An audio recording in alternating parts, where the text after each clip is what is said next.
Good day, everybody, and welcome to Germanische Heilkunde Philippines, GHPH or GHKPH. I'm so happy to give a brief presentation of one of my favorite aspects of GH, and that is Mein Studentenmädchen, the magical archaic melody. Most of this presentation is based on the book written by Dr. Hamer in 2012, the French version, as well as the English version of Giovanna Conti's book written in 2009, The Biological Meaning of Music, both of which can be purchased at the publishing house Amici di Dirk. Once again, I dedicate this talk to the founder of Germanische Heilkunde, or GH, Dr. Ryke Geerd Hamer, and his son Dirk, whose fate was closely intertwined with a work that will change the world. Here are some salient points on this magical song, the archaic melody, Mein Studentenmädchen, or My Student Girl. It was dedicated to his wife Sigrid Oldenburg in 1976 to celebrate 20 years of their love. No matter the ups and downs, GH was discovered in 1981. Music, according to Dr. Hamer, is deeply rooted in the human psyche and is considered the second pillar of his teachings.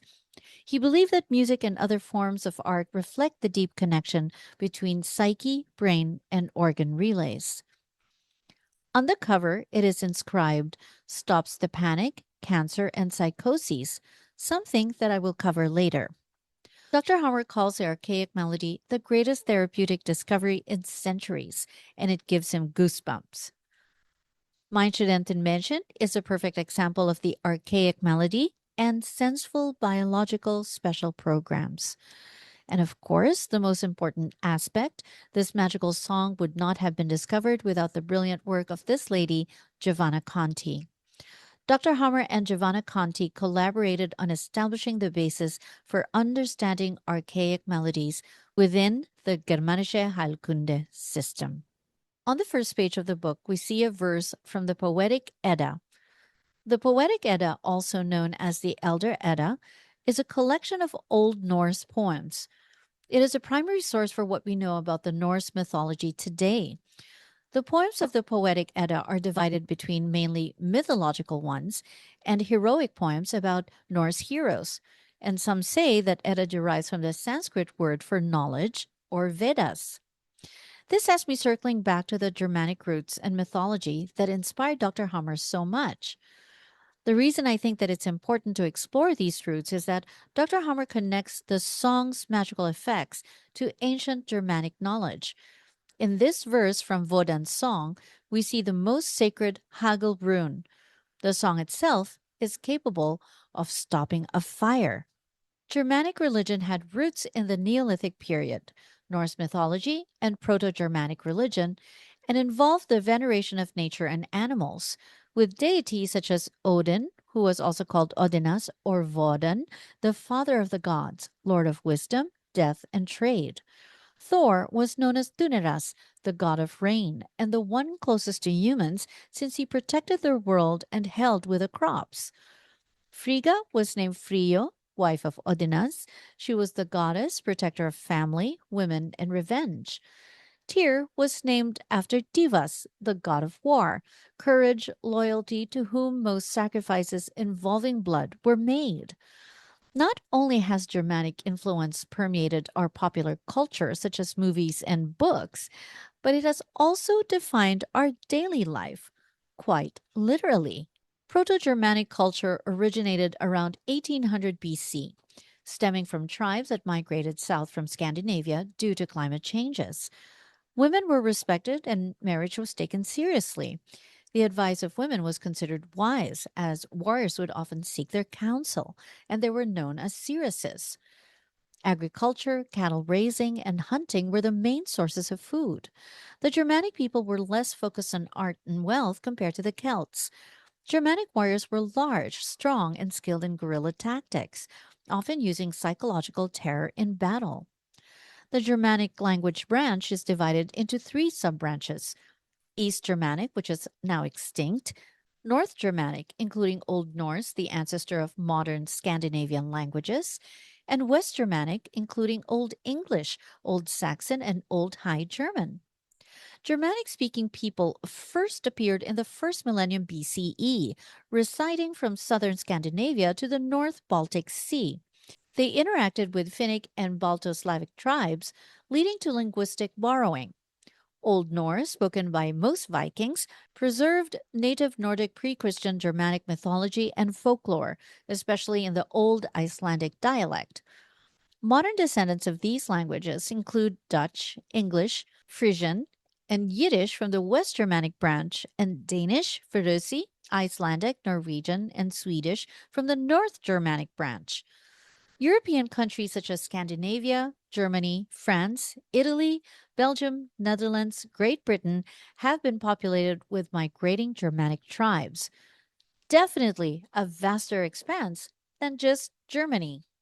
Germanic tribes of the 5th century CE relied on oral traditions for their music, which played a key role in rituals, storytelling, and celebrations.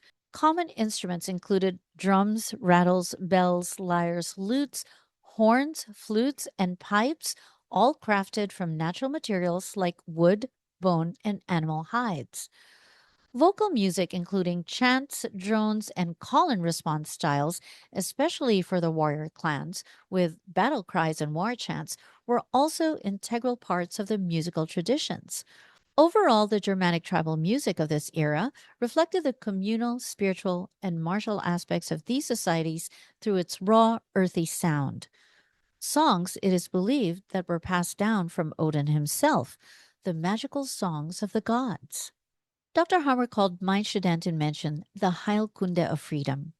These songs, passed down from Odin, signified freedom, as they belonged to all men and women of any Germanic clan. Nothing symbolizes freedom more than the Germanic thing, an assembly run by the warrior caste to decide on matters of war or peace and to pass judgment on crimes and punishments in the society. According to Dr. Hummer, freedom was the most treasured possession of his ancestors. They had no slaves, and they didn't have to obey anyone. Dr. Hummer reflects on the freedom of ancient Germanic tribes who lived by their own laws within families and clans, contrasting it with modern society's lack of freedom due to privatization and financial interests. Indeed, having been incarcerated and tortured by modern society's laws, to Dr. Hammer, freedom is a prized possession, and it is his hope that this book and the knowledge it contains will bring freedom and save millions of lives in the future. So, if we now understand the god of the Germanians and also the Hagal rune, then we can understand why we call this Heilkunde Germanic. Even the sacred medicine, La Medicina Sagrada, is Germanic. The Hagel rune is the seventh rune in the Younger Futhark, and it is depicted in the form of a snow crystal or hailstone. Many runes, such as the man, tear, and rat runes, can be derived from the Hagel, often called the mother rune.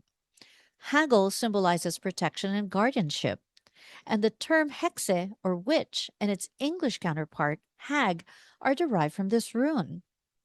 The rune Hagalas is said to symbolize the hail that brings setbacks and also hard fates.